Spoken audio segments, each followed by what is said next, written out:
শুধু আশেপাশে তাকালো। তেমন কাউকে না দেখতে পেরে ফারাকে টেনে তার রুমে নিয়ে গিয়ে দরজা আটকে দেয়। রুম অন্ধকার, শুধু লাইট জ্বালালো না। আসসালামু আলাইকুম everyone, I hope you will return fine. তোমাদের জন্য নিয়ে আসলাম প্রণয়মূলক কাব্য উপন্যাসের পর্ব 43। তো চলো বেশি কথা না বাড়িয়ে পরবর্তীতে কি ঘটে তা দেখা যাক। মাইনে পিটপিট করে চেয়ে রইল ইরফানের পানে। ইরফান ব্যবহার তার মাথার উপর দিয়ে গেল। ইরফান গটগট পায়ে এগিয়ে যায়। সিঁড়ি বেয়ে নামতে গিয়ে পা গুটিয়ে নিল। নিচে তার আত্মীয় স্বজন সবাই আছে। সবার আগে চোখে পড়লো জাহারাকে। মায়েরা তার গড়ে না থাকায় মায়েরাকে অপমান করে বলা কথাগুলো ইরফানের কানে বেজে উঠল। কিছু একটা মাথায় খেলে গেল। মায়েরাকে অন্য ঘরে রাখলে বাইরের মানুষ মায়েরাকে অপমান করার সুযোগ হাতছাড়া করবে না। ব্যাপারটা ইরফান চরম বিরক্ত হলো। দ্রুত পায়ে উল্টো করে মায়ের সামনে গিয়ে দাঁড়ায়। মায়ের ইরফানের দিকে চেয়েছিল। ইরফানকে ফেরত আসতে দেখে অবাক হয়। ইরফান মায়ের বাম হাত তার হাতের মুঠোয় নেয়। এরপর পকেট থেকে চাবি বের করে তার ঘরের দরজা খুলে মায়েরাকে নিয়ে ঘরের ভেতরে যায়। মায়ের অবাক হয়ে শুধু ইরফানের কর্মকাণ্ড দেখছে। ইরফান ঘরের দরজা আটকে দিল। এরপর মায়ের কাছে এসে দুহাতে মায়ের গাল আঁকড়ে ধরে মৃদুস্বরে বলে, তুমি জাস্ট এই ঘরে থাকবে, ওকে? মায়েরা বা ক্রুদ্ধ হয়ে ইরফানের দিকে চেয়ে আছে। লোকটা কি পাগল হয়ে গেল? কখন কি বলে নিজেই জানে না যেন। ইরফান মায়েরার চোখের দিকে তাকায়। মায়েরা জিদ দিয়ে ঠোঁট ভিজিয়ে বলে, আপনি যে বললেন পা কাটবেন। ইরফান মায়েরার পুরো মুখে দৃষ্টি বুলিয়ে নেয়। মেয়েটার উপর ইদানিং রাগ হয় না তার, রাগ হয় তার বাবার উপর, প্রচন্ড রাগ। মায়ের বোকা বোকা প্রশ্ন ইরফান চুপ করে হজম করে। মায়ের দৃষ্টিতে দৃষ্টি রেখে মৃদুস্বরে বলে, কাটবো, তবে গোড় থেকে প্রয়োজন ছাড়া বেরোলে। মায়ের চোখের পাতা ফেলে ফেলে ইরফানের দিকে তাকিয়ে থাকে। এই লোকটা কেমন ছিল মায়ের একদমই বুঝতে পারে না। সেকেন্ডে সেকেন্ডে রং পাল্টায়। ইরফান থেকে ওড়না নামিয়ে দিল। ডান হাতের উল্টো পিঠে মায়েরার গলার বাজে হাত দেয়। মায়ের শরীর শিরশির করে। ইরফান মায়ের গলায় লেগে থাকা বিন্দু বিন্দু গাম মুছে দেয়। ব্রুকুচকে জিজ্ঞেস করে, গামলে কিভাবে, কোথায় ছিলে? মায়ের চোখ নামিয়ে মিনমিন করে বলে, রান্নাঘরে নাস্তা বানিয়েছিলাম। ইরফান বিস্ময় চোখে মায়ের দিকে চেয়ে বলে, হোয়াট? মায়ের অদ্ভুতভাবে তাকায় ইরফানের দিকে। ইরফানের রিয়াকশন থেকে মনে হচ্ছে সে এলিয়েনকে ধরতে মঙ্গল গ্রহে গিয়েছিল। ইরফান বিরক্তিকণ্ঠে বলে, লিটল গার্ল হয়ে এইটুকু হাতে নাস্তা বানাতে গিয়েছো কেন, স্টুপিড গার্ল? মায়ের অবাক হয়ে তাকায়, মানে এজন্য সে কি রান্না করতে পারবে না? অদ্ভুত কথাবার্তা। ভাবনার মাঝে ইরফানের ফোনে কল আসে। ইরফান কল রিসিভ করে ডান হাতে ফোন কানে দিয়ে কথা বলতে থাকে। মায়ের সাথে লেগে দাঁড়িয়ে ফোনে কথা বলায় ব্যস্ত হয় ইরফান, তবে দৃষ্টি তার মায়ের গলায়। ধীরে ধীরে বাঁ হাতে মায়ের গলায় থাকা উনাটা নিচের দিকে নামিয়ে দেয়। মায়েরা সরে যেতে নিলে ইরফান মায়ের কোমর জড়িয়ে তার সাথে চেপে ধরে। ফোনে কথা বলছে তো বলছে। মায়ের বুড়ো কুচকে ইরফানের দিকে তাকায়। ইরফান মায়ের কোমর থেকে হাত সরিয়ে গাড় বরাবর আনে। এরপর পিছন থেকে বাঁ হাত গলায় এনে মায়ের বাদামি তিলটার উপর হালতো হাতে স্লাইড করতে থাকে। মায়ের চোখ নামিয়ে নেয়। বারবার শুকনো ডুব গিলে দুহাতে ইরফানের হাত সরাতে চাইলে ইরফান বিরক্ত হয়। মুখ নামিয়ে মায়ের গলায় তিলের উপর তার ঠোঁট জোড়া রাখে। মায়েরা কেঁপে ওঠে। ফোনের অভ্যাসে কেউ কথা বলতে থাকে। ইরফান শুনল না। কল কেটে হাতের ফোন পকেটে রাখলো। দুহাতে মায়েরকে তার দিকে টেনে আনে। মায়ের ঢুকলে ইরফানকে তার থেকে সরাতে যায়, তবে কোনো কথা বলে না। ইরফান মায়ের তিলটের উপর বেশ কিছুক্ষণ ঠোঁট চেপে রাখে। এরপর শব্দ করে একটা চুমু খেয়ে মুখ সরিয়ে নেয়। মায়ের মুখের দিকে তাকালে দেখলো মায়ের মাথা নামিয়ে রেখেছে। ইরফান মৃদুস্বরে জিজ্ঞেস করে, নাস্তা করেছ? মেনে চোখ তুলে ইরফানের দিকে তাকায়। মায়েরাকে এভাবে চুপ থাকতে দেখে ইরফান বুকুচকে মায়ের দিকে চেয়ে থাকে। মায়েরা ইরফানের থেকে নিজেকে ছাড়াতে চায়। ইরফানের কিছু একটা মনে পড়তে কারেন্টের শর্ট খাওয়ার মতো ঝটকা মেরে মায়েরাকে ছেড়ে দেয়। চোখ বুজে ব্যক্তির নিঃশ্বাস ফেলে কিছু একটা ভেবে প্রশ্ন করে, তোমার কবে বিয়ে করার ইচ্ছে ছিল? ইরফানের প্রশ্নে মায়েরা বুকের চোখে তাকায় ইরফানের দিকে। লোকটা কেমন যেন অদ্ভুত বিহেভ করছে। এক এক সময় এক এক রকম বিহেভে মায়েরা নিজেরই নিজেকে পাগল পাগল লাগছে। ইরফান গম্ভীর গলায় বলে, স্পিক আপ। মায়েরা ঢুক গেলে তখনকার কথায় যে রেগে গিয়েছিল এখন আবার রেগে যাবে না তো? আবার ভাবলো না, এখানে তো ইরফান রিলেটেড না। তখনকার কথায় তো তার মাকে ব্লেম দিতে গিয়ে ইরফান জড়িয়ে গিয়েছিল।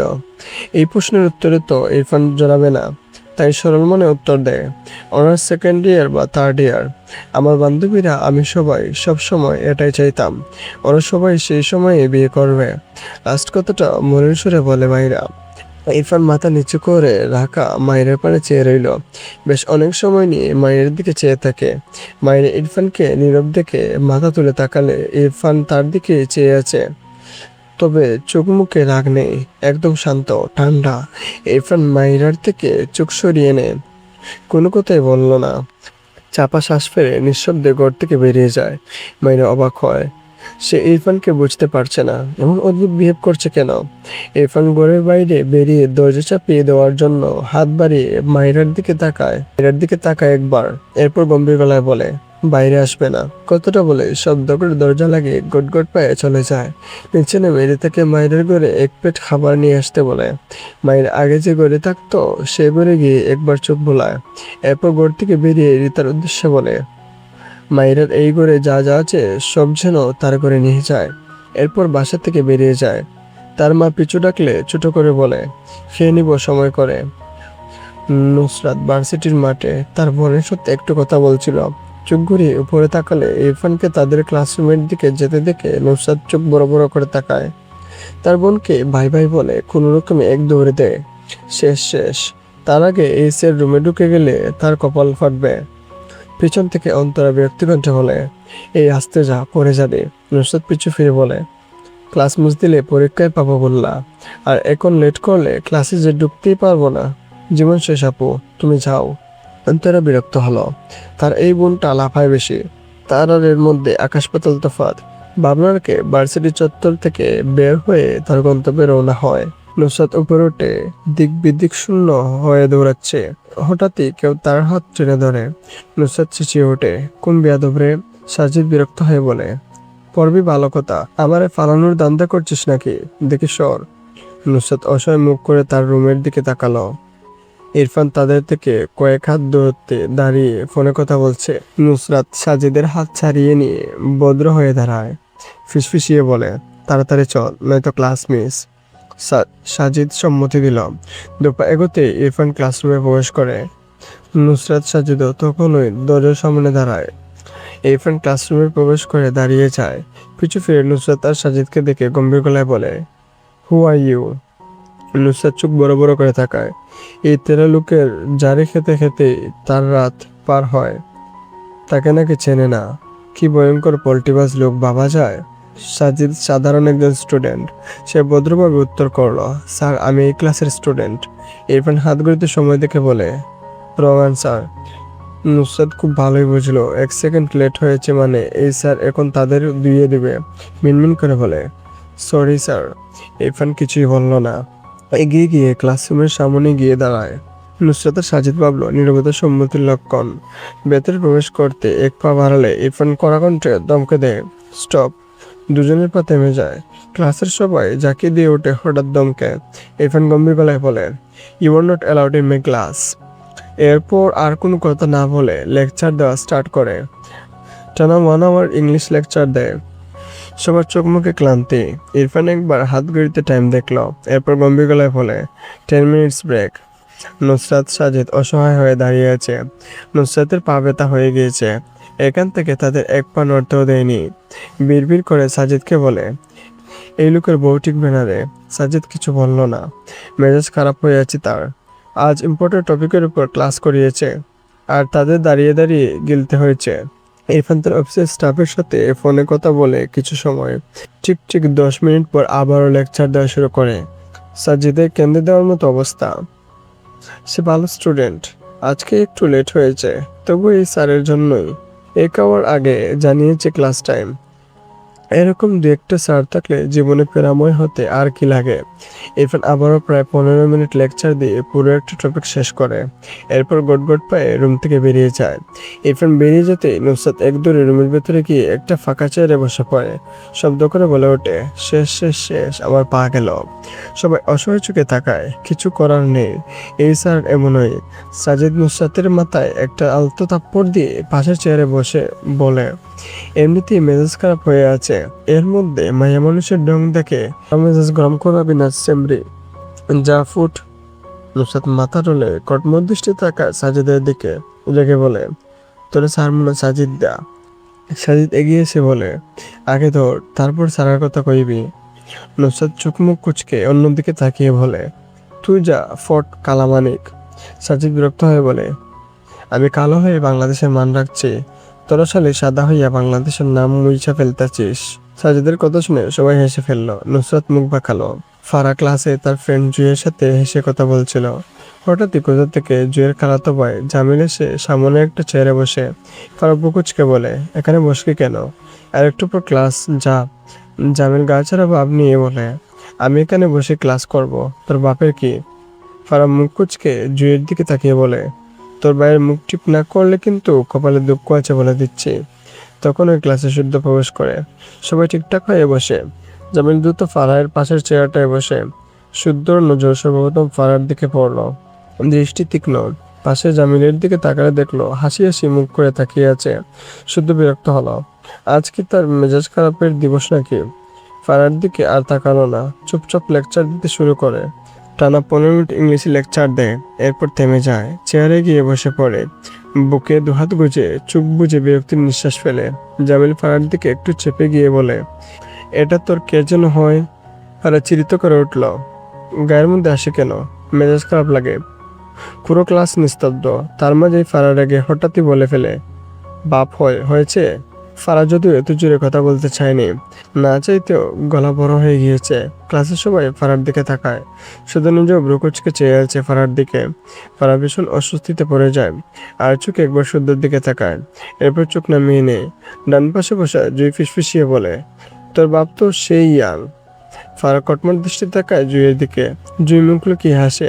অপর পাশ থেকে জামিল বলে, তোর বাপকে একটু বলতো আমাকে যেন পরীক্ষা ছাড়াই পাশ করে দেয়।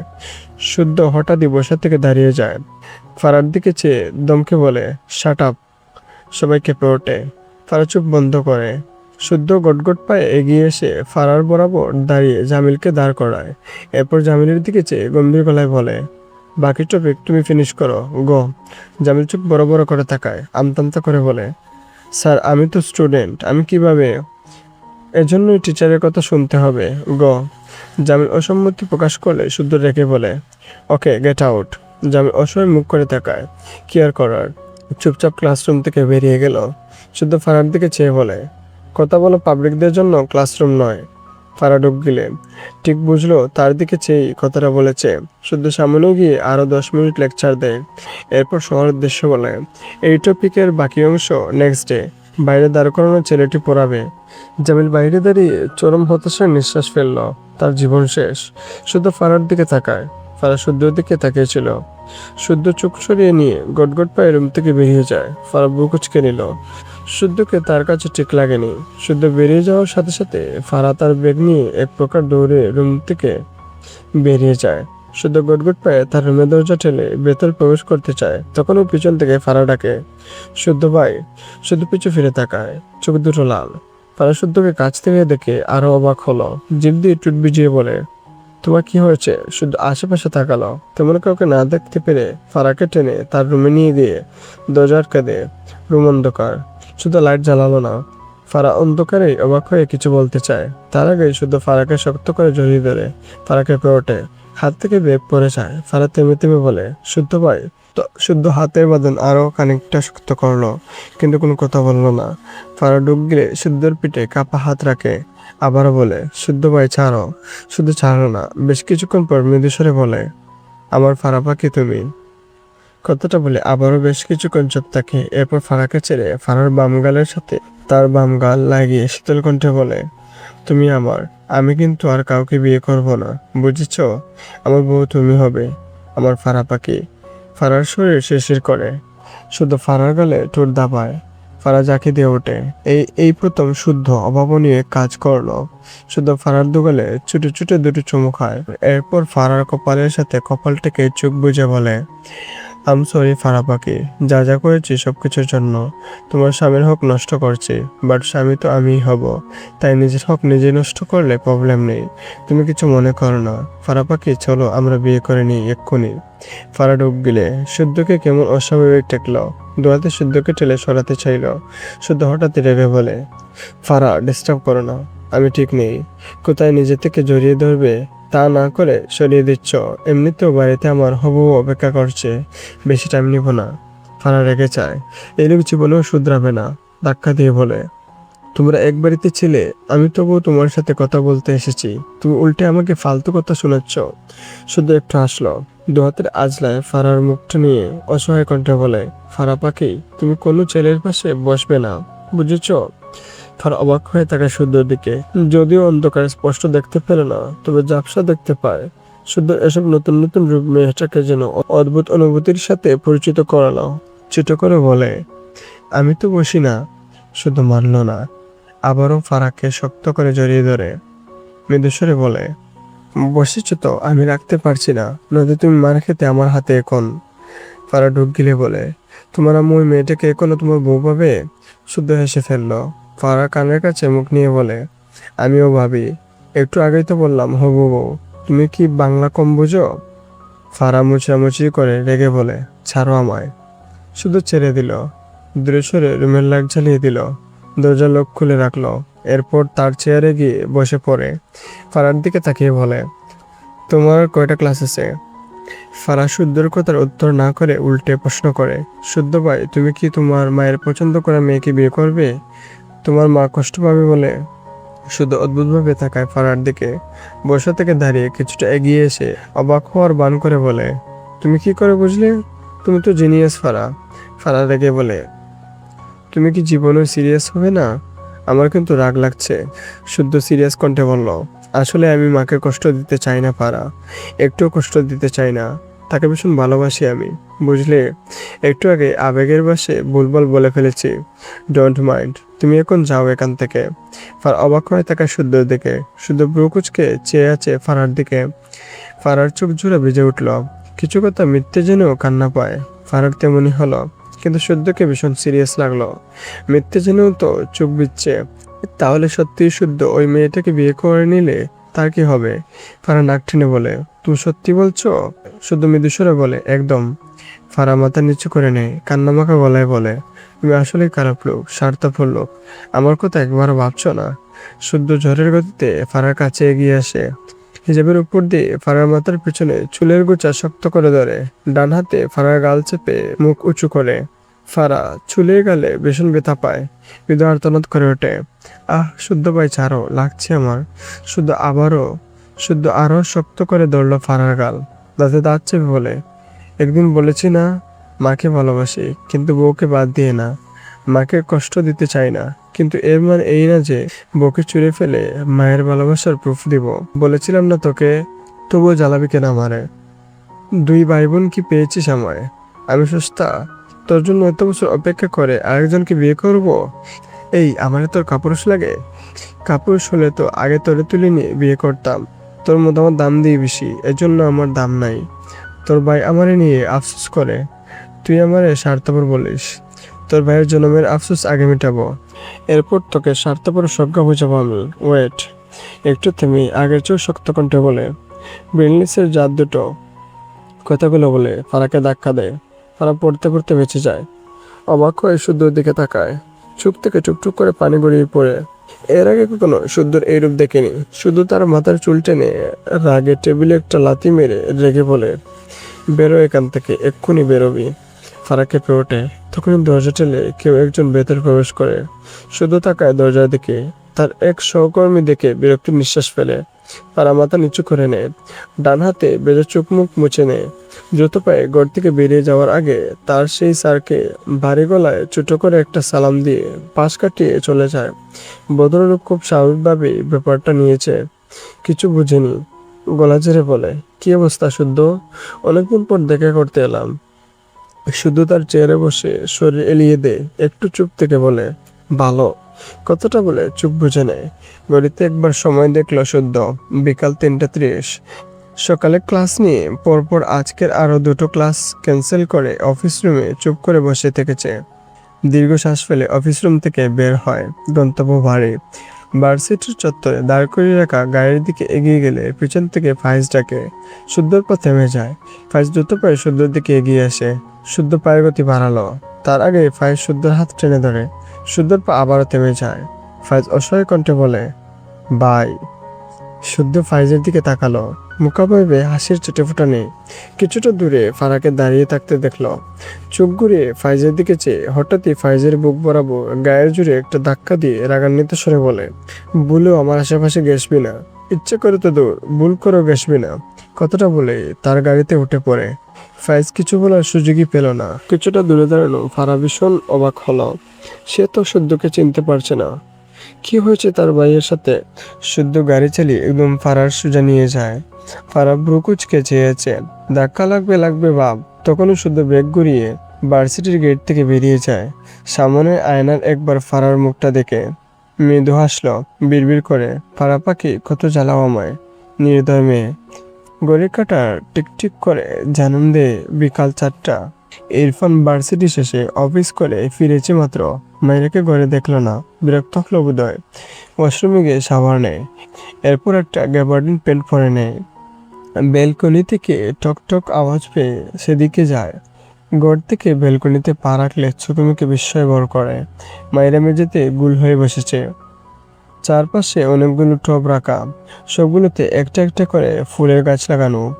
বেলি, গোলাপ আর নয়নতারা, এই 3টে ফুল আনিয়েছে মাইরা। কোলের উপর একটা টবে খুব মনোযোগের সহিত মাটি ভরছে। এরপর লাস্ট ছোট্ট নয়নতারা ফুলের গাছটা নিয়ে খুব সুন্দর করে গেঁথে দিল টব ভর্তি মাটির মাঝে।